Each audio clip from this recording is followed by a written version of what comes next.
I have been making this smoothie to support my gut health for a few years now and have tweaked and tinkered with it along the way, but I'll show you what my current concoction is and walk through each ingredient.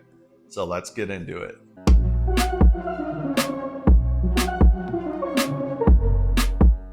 So before we dive into the ingredients, I just wanted to give a little bit more context to why I started making this smoothie. In June of 2017, I was hospitalized from a case of diverticulitis, which was definitely not fun. Then I got a second bout of it in the fall of 2020, followed by a case of CDIFF a month later, which was even worse than the diverticulitis. So following those attacks and knowing that I didn't want to go through that again, I decided to meet with a few dietitians and also started doing my own research on gut health. I wanted to do everything I possibly could to support and bolster my gut health. This smoothie has become a big part of my overall gut health regimen and has evolved over time as I've learned more about gut health. So having said that, let's dive into the recipe. Also, I wanted to mention I recently splurged for a new blender, which is this Vitamix Ascent 3500, which replaced a Ninja blender that just literally started disintegrating because it couldn't handle my smoothies. So even though this was expensive, I think in the end it's worth it to invest in a good blender if you are someone like me that makes a lot of smoothies. My first ingredient is 8 ounces of kefir, and if you're not familiar with kefir, it's a type of fermented beverage traditionally made with milk or water and kefir grains, which is full of potent probiotics and even includes ones that have antibacterial properties. This one that I use contains 64 billion CFUs, which stands for colony forming units per serving. This one also has 12 different probiotic strains, which is quite a few and which is definitely more than yogurt. Kefir is also low in lactose, so it's generally tolerated by people who are lactose intolerant. Kefir also has a good amount of protein. This one that I use has 9 grams, which is pretty good. I try to buy kefir with the least amount of sugar, so this is the brand that I buy, which has 8 grams of sugar per 8 ounces, which is the lowest I've found.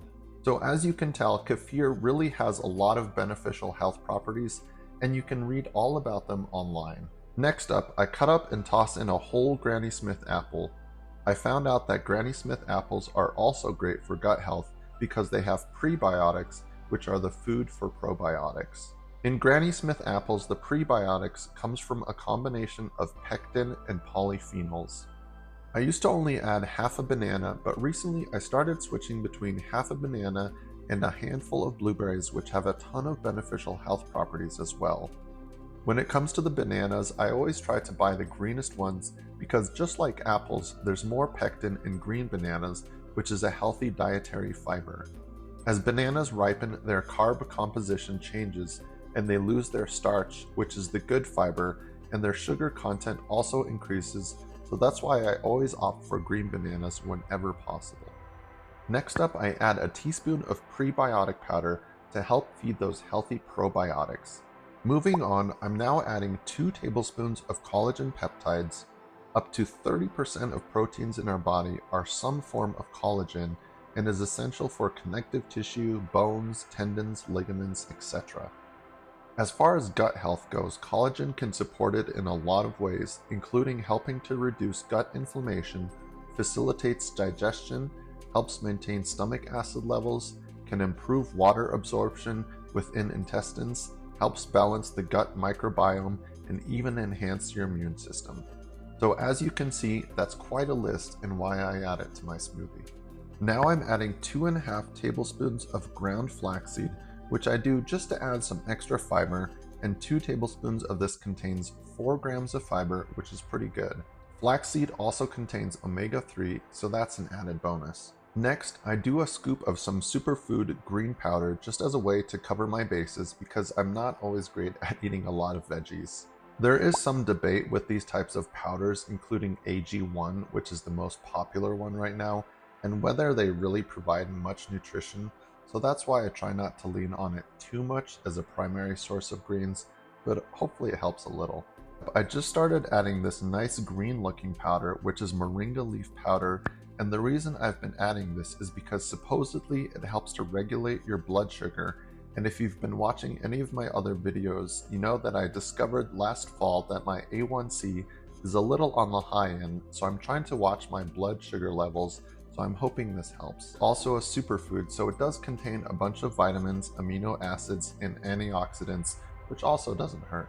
Now I'm going to add half a teaspoon of holy basil, which is a type of adaptogen, and if you're not familiar with adaptogens, they're essentially herbs, roots, and other plant substances, like mushrooms, that help your body respond to stress, anxiety, fatigue, and overall well-being.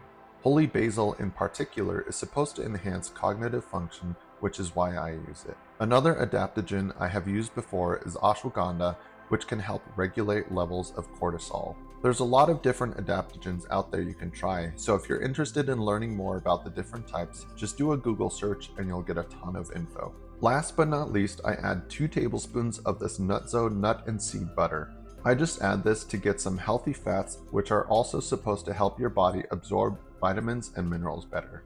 I used to add peanut butter, but I usually like to reserve peanut butter as a healthy snack at night, so I've been using this Nuttzo for a while instead. Finally, I'll also add a few ice cubes and some water, just so it's not too thick.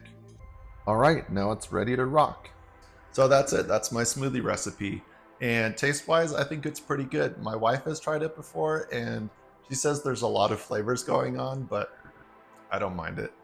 I make this smoothie 6 days a week and give myself a break on Sundays, just to kind of break up the routine a little bit since it can get slightly monotonous. Let me know if any of you have a special smoothie recipe to support gut health or for other health reasons. If you're interested in learning about how AI tools can give you health and fitness advice, check out the video I made on AI tools, which I'll link to above. As always, thanks for watching, and please give it a thumbs up if you enjoyed it, and make sure to subscribe for future content. See you in the next one. Late.